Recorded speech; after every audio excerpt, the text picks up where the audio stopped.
Assalamualaikum warahmatullahi wabarakatuh. Bagaimana kabarnya anak-anak semuanya? Alhamdulillah, masih di YouTube channel Chanela dan di mata pelajaran Pendidikan Agama Islam dan Budi Pekerti. Alhamdulillah anak-anak, sekarang kita sudah masuk di pelajaran 2, yaitu tentang tema mengenal nama Allah dan kitabnya. Namun sebelum pelajarannya dimulai, kita berdoa bersama-sama dahulu ya. Semoga bisa mendapatkan ilmu yang bermanfaat. Amin. Bismillahirrahmanirrahim. Raditu billahi rabbah wa bil islami dina wa bi muhammadin nabiyya wa rasulah rabbi zidni ilma warzuqni fahma amin. Baiklah anak-anak, sekarang kita mulai ya pelajarannya. Yang pertama yaitu mengenal nama Allah. Anak-anak pasti sudah tahu bahwa Allah memiliki nama-nama yang baik yang disebut dengan Asmaul Husna. Ayo, berapa jumlah Asmaul Husna? Iya, benar sekali. Asmaul Husna berjumlah 99. Pada pelajaran kali ini, kita akan belajar 4 Asmaul Husna saja, yaitu Al-Mumit, Al-Hayyu, Al-Qayyum, dan Al-Ahad. Oh iya anak-anak, perlu kalian ketahui, Asmaul Husna ini bukan sekedar nama Allah saja, tapi juga mengandung tuntunan untuk manusia agar dapat berperilaku terpuji. Kalau kita berperilaku terpuji, maka Allah akan ridho dan sayang kepada kita. Siapa yang mau disayang Allah? Iya, pasti semuanya mau disayang Allah. Ya sudah, sekarang kita pelajari lebih lanjut ya tentang 4 Asmaul Husna tadi. Al-Mumit. Al-Mumit artinya yang maha mematikan. Coba anak-anak perhatikan gambar berikut ini. Gambar tersebut adalah gambar tentang orang yang meninggal dan sedang dibawa menuju pemakaman. Nah, anak-anak, Allah Subhanahu wa Ta'ala telah berfirman dalam Al-Quran bahwa setiap yang bernyawa itu pasti akan merasakan mati. Hewan-hewan akan mati, tumbuhan akan mati, bahkan manusia termasuk kita semuanya ini pasti nantinya akan merasakan mati. Dan kematian adalah sesuatu hal yang menjadi misteri. Kita tidak tahu kapan kita akan mati. Namun, kematian itu bukan sesuatu yang harus kita takuti. Karena kematian adalah tangga menuju kebahagiaan abadi. Makanya, anak-anak semuanya, dari Asmaul Husna Al-Mumit ini, kita dapat petik pelajaran bahwa jika kita ingin bahagia di kehidupan yang abadi, maka kita harus ikuti perintah Allah Subhanahu wa Ta'ala dan Rasul-Nya.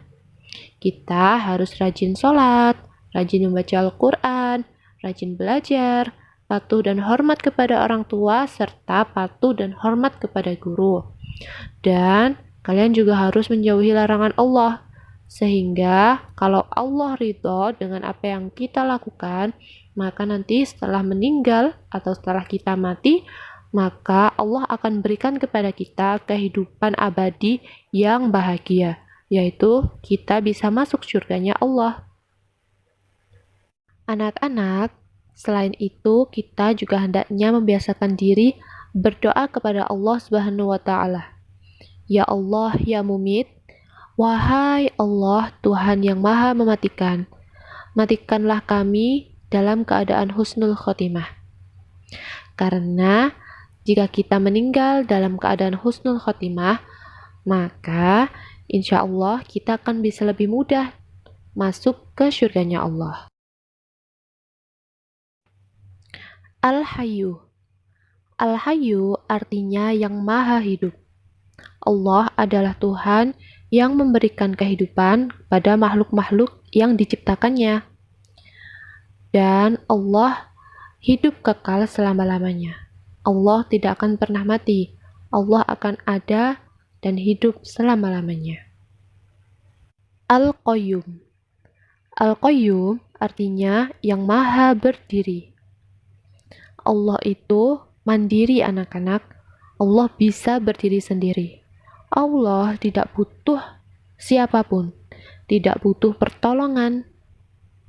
Tidak seperti makhluk-makhluknya yang tidak bisa hidup sendirian. Seperti kita masih butuh orang lain. Untuk melakukan sesuatu, kita biasanya meminta pertolongan orang lain. Namun Allah berbeda. Allah adalah Tuhan yang maha berdiri dan tidak membutuhkan pertolongan siapapun. Al-Ahad. Al-Ahad artinya yang Maha Esa. Allah adalah satu-satunya Tuhan semesta alam. Tidak ada sekutu baginya. Nah, anak-anak, sekarang kita masuk di subbab kedua, yaitu mengenal kitab-kitab Allah. Siapa yang tahu berapa jumlah kitab Allah? Kitab Allah ada 4. Yang pertama yaitu kitab Taurat yang diturunkan kepada Nabi Musa alaihissalam. Yang kedua yaitu kitab Zabur yang diturunkan kepada Nabi Daud alaihissalam. Yang ketiga yaitu kitab Injil yang diturunkan kepada Nabi Isa alaihissalam. Dan yang terakhir yaitu kitab Al-Quran yang diturunkan kepada Nabi kita, Nabi Muhammad SAW. Kitab Al-Quran adalah kitab yang terakhir dan merupakan kitab yang isinya sangat sempurna, merupakan penyempurnaan dari kitab-kitab sebelumnya. Anak-anak, kitab Allah itu pada dasarnya selalu membawa ajaran-ajaran yang baik, merupakan petunjuk dalam kehidupan kita. Kitab Allah berisi petunjuk untuk manusia dalam bersikap dan berperilaku, baik berperilaku kepada Allah, kepada sesama manusia, kepada lingkungan, bahkan kepada diri kita sendiri loh. Contoh ajaran terpuji kepada Allah yaitu melakukan ibadah sholat, selalu berdoa kepada Allah dengan mengangkat tangan, dan lain sebagainya. Ajaran terpuji kepada sesama manusia diantaranya yaitu kita mengucapkan salam kepada sesama manusia, kepada teman kita saat kita berpapasan, saling membantu teman ketika mereka kesusahan, dan sebagainya. Ajaran terpuji kepada lingkungan diantaranya yaitu kita berperilaku baik kepada hewan, memberikan makanan kepada hewan yang kita pelihara, merawat bunga, memberikan pupuk, dan menyiramnya setiap hari, sehingga bunganya tidak kekeringan dan hewan-hewan tidak kelaparan.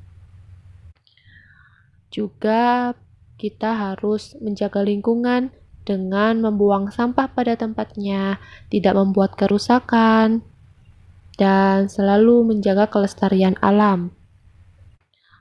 Kemudian, ajaran terpuji kepada diri sendiri di antaranya adalah selalu memotong kuku ketika sudah panjang.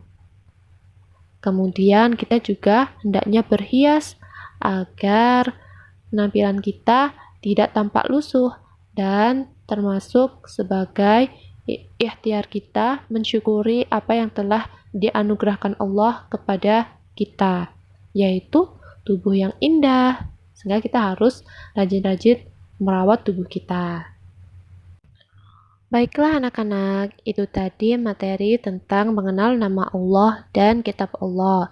Semoga anak-anak bisa paham penjelasan dari ibu ya.